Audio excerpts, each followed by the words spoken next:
아프리카 돼지열병이 강원도 코앞인 경기도 연천에서 또다시 발생했습니다. 바이러스 확산 이유가 여전히 오리무중인 가운데 강원도는 돼지열병 전담팀을 구성하고 확산 저지에 나섰습니다. 설악산 5세 케이블카 사업에 대해 부동의 결정을 내린 환경부를 향한 양양 군민들의 분노가 거세지고 있습니다. 주민들은 10일 규탄 대회를 열고 환경부를 상대로 강한 투쟁을 예고했습니다. 태풍 미탁 피해가 가장 컸던 삼척시 원덕읍에는 아직도 토사가 곳곳에 쌓여 있습니다. 사람 손으로 복구하는 데 한계가 있지만 장비까지 부족해 애를 먹고 있습니다. 난방기기 사용이 늘어나는 겨울이 코앞으로 다가오면서 올 초 화재 피해를 입은 원주 중앙시장 상인들이 또다시 화재 불안감을 호소하고 있습니다.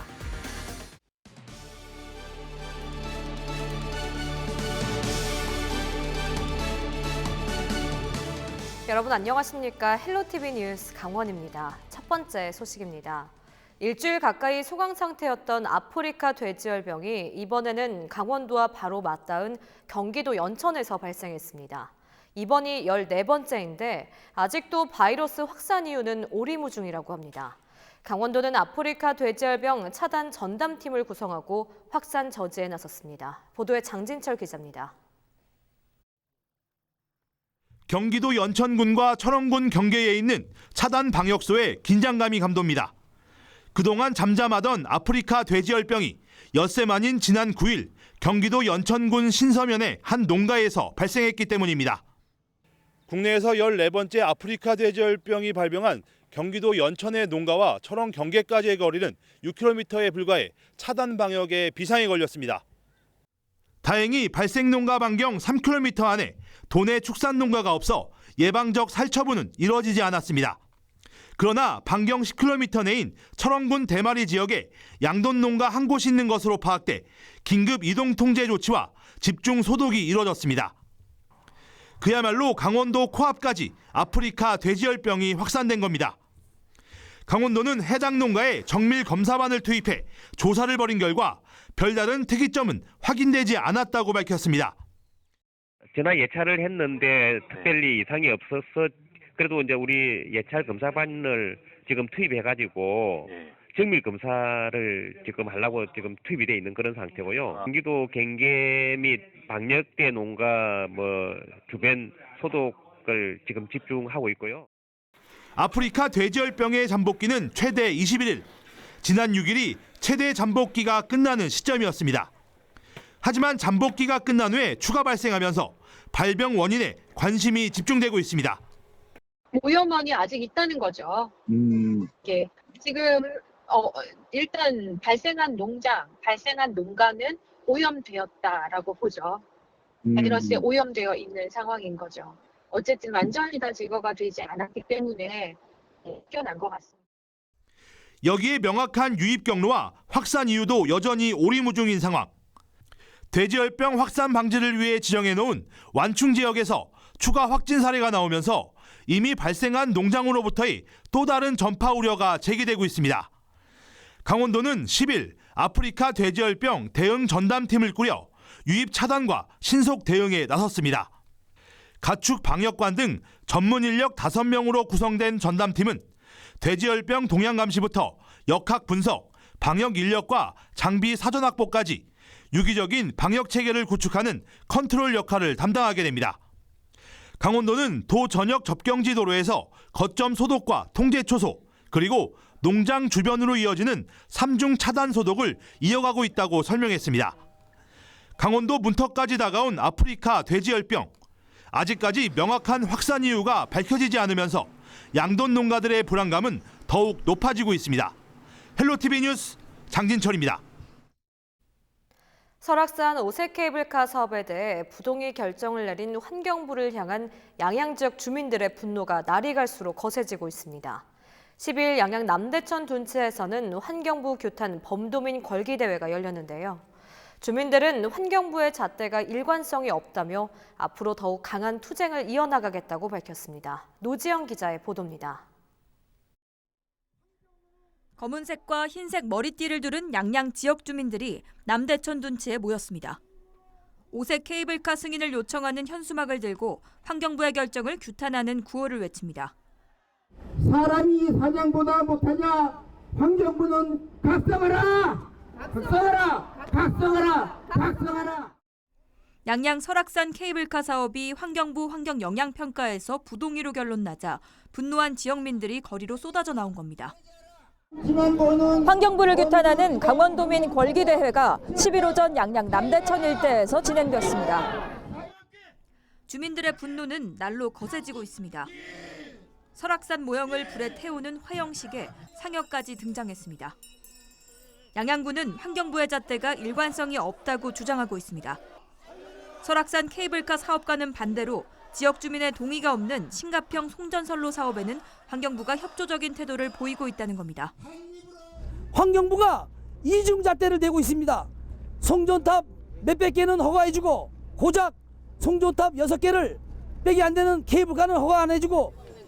이날 집회에는 상수원 보호구역 문제를 놓고 환경부와 갈등을 벌이고 있는 원주와 횡성 지역 사회단체까지 합류해 환경부를 규탄했습니다.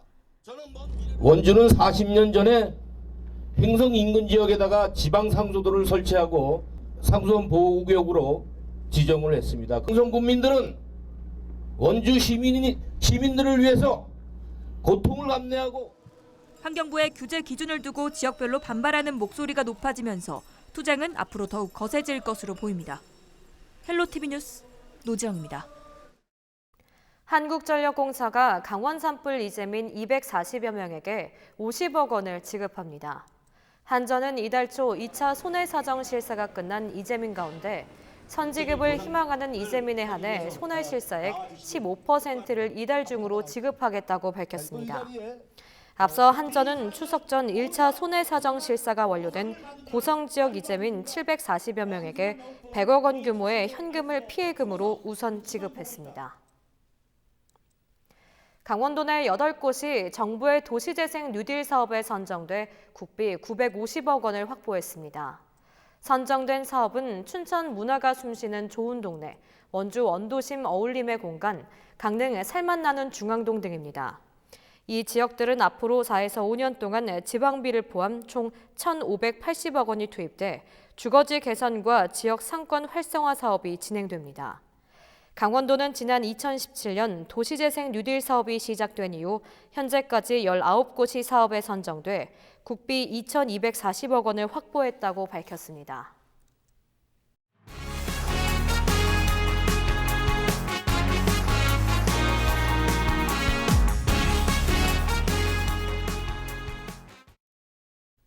태풍 미탁 피해 복구가 연일 이어지고 있지만 삼척 원더급에는 아직도 토사가 곳곳에 쌓여 있습니다. 완전 복구가 늦어지는 이유이기도 한데요. 굴삭기 등 중장비가 더 필요한 상황입니다. 보도에 성기석 기자입니다. 태풍 피해 복구가 연일 이어지고 있는 삼척시 원더급 신남마을. 전국 각지에서 온 자원봉사자들의 도움 속에 조금씩 제 모습을 되찾아가고 있습니다. 그러니까 함께 여러 사람들 같이 와서 도와주지 못해서 죄송하고 그래요. 남의 일 같지 않고 진짜 그냥 한숨만 나오더라고요. 문제는 야산에서 쏟아져 내린 토사입니다. 이곳 신남마을 여기저기엔 아직도 엄청난 양의 토사들이 쌓여 있습니다. 사람 손으로 치운다는 것은 엄두조차 낼 수 없는 상황입니다. 굴삭기 등 중장비의 역할이 더욱 중요해진 상황. 현재도 굴삭기 등이 꽤 투입돼 있지만 주민들은 복구 속도를 높이기 위해선 중장비가 더 필요하다고 이야기하고 있습니다. 특히 토사에 완전히 묻혀버린 집의 경우 중장비 지원이 더욱 절실합니다. 중장비가 아직도 더 필요하죠. 저 위에는 지금 중장비가 없어서 중장비만 오면 나머지는 다 구조 손길을 다 했습니다. 도움의 손길이 워낙 많아가지고 거의 다 해나가는데 장비가 소형 장비, 작은 게 집집마다 들어가서 흙을 파내줘야 되고 저 위에는 큰 장비가 없어서 그게 좀 아쉽습니다. 이 같은 아쉬움에 대해 삼척시는 지금까지 중장비 접근로가 부족했다며 그동안의 복구 작업으로 문제가 완전히 해결된 만큼 앞으로 피해 복구가 본격 속도를 높일 것이라고 밝혔습니다. 현재 삼척시는 굴삭기와 덤프트럭 각 100여 대를 태풍 피해 복구 현장에 투입하고 있습니다. 헬로티비 뉴스 성기석입니다. 기온이 떨어지면서 전열기구 사용이 늘어나고 있는 계절입니다. 올 초 전기난로에서 시작된 물로 화재 피해를 입은 원주 중앙시장 상인들이 또다시 불안해하고 있습니다. 노후된 건물로 스프링클러도 설치할 수 없는 상황에서 화재가 났던 나동의 복구도 차일피일 늦어지면서 불안감은 감출 수 없습니다. 박건상 기자의 보도입니다. 화재 피해를 입은 원주 중앙시장 나동에 대해서는 아직도 재축과 보수 보강 사이에서 결론을 내리지 못하고 있습니다. 화재 피해 이전의 상태로 돌려놓는 재축은 30년 가까운 주차장을 신설해야 합니다. 상인들은 원주시에 주차장 신설 지원을 요구했지만 받아들여지지 않았습니다. 그렇다면 남은 방법은 보수 보강. 하지만 보수 보강에는 40억 원이 넘는 예산이 소요되면서 상인들의 부담이 크다는 이유로 결론짓지 못하고 있는 것입니다. 상인들은 원주시의 지원을 바라고 있지만 원주시는 사유재산이기 때문에 법적으로 지원해줄 수 있는 방법이 뚜렷이 없는 상황. 이렇게 시간만 흐르다 또다시 기온이 떨어지고 난방기기 사용이 늘어나는 겨울이 코앞으로 다가왔습니다. 상인들은 불안해하고 있습니다. 아무래도 위험성이 더 높아지겠죠. 날씨가 추워지면 또 난방기구 이런 거 틀어놓으니까 아무래도 위험하죠. 네. 화재 피해를 입고 인근 라동에서 다시 점포를 연 상인은 화재에 민감해져 있습니다. 많이 불안하죠. 밖에서 조금만 이상한 소리가 들려도 바로 나가봐요. 네, 굉장히 불안한 마음이 크고 여기 와서 제일 먼저 했던 게 소화기 2대 갖다 놓고 화재보험 제일 먼저 들었고 원주 중앙시장의 경우 건물 노후로 인해 개별 소화기 외에는 이렇다 할 소방시설 설치도 어려운 상황입니다. 네, 곳곳엔 이렇게 얼기설기 꼬여있는 전기 배선들이 그대로 노출되어 있습니다. 거기에 건물 안전도 D등급을 받았기 때문에 스프링클러는 설치조차 못하고 있습니다. 여기에 화재 당시 화재 공제보험을 가입한 26개 점포는 보상금을 지급받았지만 점포당 평균 1,400만 원에 불과합니다. 보상금도 3월에서 4월 사이 지급받아 늑장 지급이라는 비난을 사기도 했습니다. 그다음에 화재보험을 들어놨었는데 이제 화재보험 쪽에서는 직접적인 이제 불 피해가 없다고 해가지고 그것도 이제 그냥 청소비 정도만 받았어요. 현재는 원주 중앙시장 상인 대부분이 화재에 대한 불안감에 화재 공제보험에 가입했습니다. 지금 안 하셨던 분들이 50% 정도 되셨던 것 같은데 지금은 완료가 되지 않았을까. 저도 뭐 사실은 이번 기회로 정신 바짝 나가지고 저도 가입을 했거든요. 난방기구 사용이 증가하는 겨울이 다가오고 있습니다. 건물 노후화로 화재에 취약한 원주 중앙시장 상인들은 또다시 화재의 불안감에서 하루하루를 살아가고 있습니다. 헬로티비 뉴스 박건상입니다. 지난 9일 낮 2시 20분쯤 인제군 서화면 서흥리 인근 453번 지방도에서 62살 박모 씨가 운전하던 승용차가 도로 옆 옹벽을 들이받았습니다. 이 사고로 운전자 박 씨가 크게 다쳐 병원으로 옮겨졌지만 끝내 숨졌습니다. 경찰은 목격자 등을 상대로 정확한 사고 경위를 조사하고 있습니다. 10일 오전 11시쯤 동해시 용정동의 한 건설회사 보일러실에서 불이 나 약 1시간 20여 분 만에 진화됐습니다. 다행히 인명피해는 없었지만 건물 보일러실 16제곱미터가 불에 타면서 소방서 추산 80만 원 상당의 재산 피해가 났습니다. 경찰과 소방당국은 화목 보일러 옆에 쌓아둔 나무에 불이 옮겨 붙으면서 화재가 났다는 목격자 진술을 토대로 정확한 화재 원인을 조사하고 있습니다.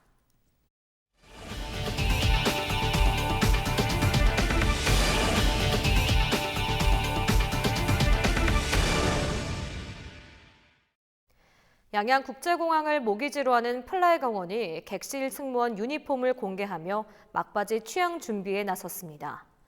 플라이강원은 디자인 평가를 거쳐 유니폼 생산업체인 대광 PNC와 함께 객실과 운항, 공항과 정비직 유니폼 제작을 완성했다고 밝혔습니다.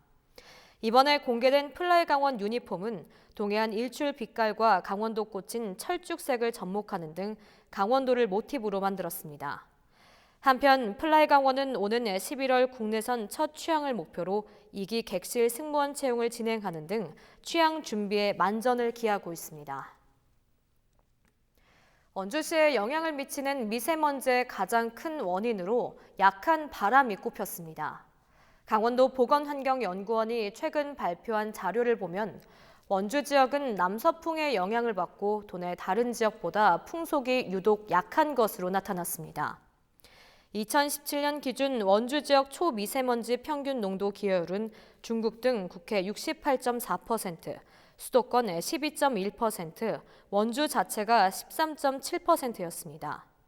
도 보건환경연구원은 원주에 영향을 준 미세먼지는 86.3%가 남서풍을 타고 외부에서 유입된 것으로 보고 있습니다. 이 같은 원인으로 원주의 초미세먼지 고농도 발생일은 2017년 기준 29일에 달해 춘천 12일, 강릉 5일에 비해 2배 이상 높았습니다. 원주시가 10일 원주시 건강가정 다문화가족지원센터에서 임산부의 날을 맞이해 캠페인을 펼쳤습니다. 원주시는 센터 교육생과 시민들을 대상으로 모유수유 실천 서약서 성명을 받고 임산부 배려, 신생아 관련 홍보물을 배포했습니다. 임산부의 날은 풍요와 수확을 상징하는 10월과 아이와 엄마 뱃속에서 자라는 10개월의 의미를 담아 10월 10일로 지난 2005년 모자보건법에 의해 제정됐습니다. 동해시는 10일 행정안전부가 실시한 지방자치단체 재정 분석 결과 3년 연속 재정 우수기관으로 선정됐다고 밝혔습니다. 재정 분석은 행정안전부가 실시하는 지방재정 모니터링 제도로 건전성과 효율성, 책임성 등 3개 분야 14개 지표를 분석해 평가합니다. 동해시는 지방세 수입 비율과 지방세 징수율, 체납액 노력도, 지방의회 경비 절감률 등 재정 효율성 측면에서 높은 점수를 받았으며 특히 지방세 2월 체납액이 대폭 줄어든 점이 좋은 성과로 이어진 것으로 분석하고 있습니다.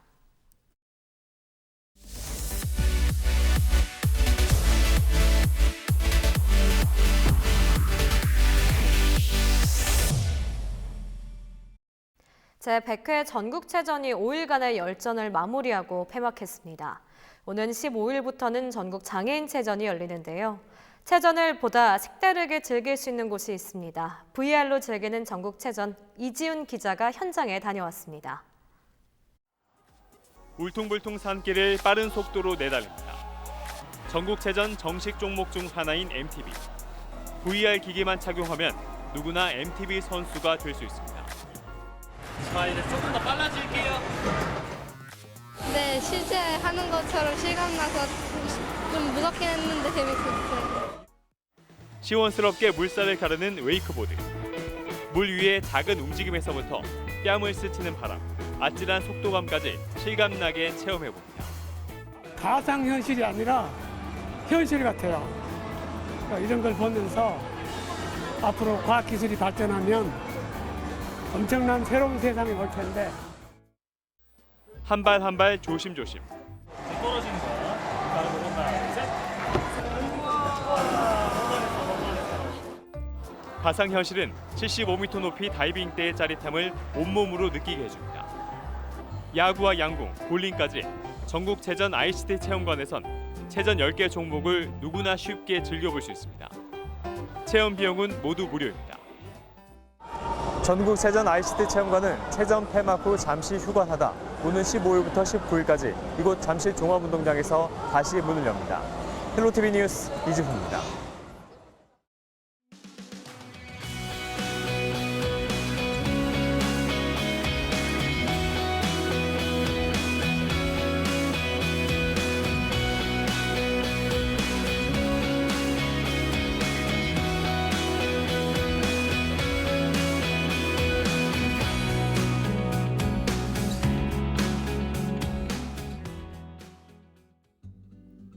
이어서 날씨입니다. 금요일 영서 지역은 구름 많은 날이 되겠고 영동 지역은 동풍의 영향으로 흐리다가 오후부터 비가 오겠습니다. 한편 제19호 태풍 하기비스는 주말에 일본을 관통할 것으로 보입니다. 한반도에는 직접적인 영향은 없겠지만 동해상을 중심으로 바람이 굉장히 강하게 불고 물결도 높게 일 것으로 보입니다. 금요일 아침 기온 전날과 비슷하겠습니다. 춘천과 원주 11도, 속초 13도, 강릉 15도가 되겠습니다. 한낮 기온 춘천 25도, 원주 24도, 속초와 강릉 22도가 예상됩니다. 이상으로 헬로티비 뉴스를 마칩니다. 헬로티비 뉴스는 지영민과 함께합니다. 시청해주신 여러분 고맙습니다.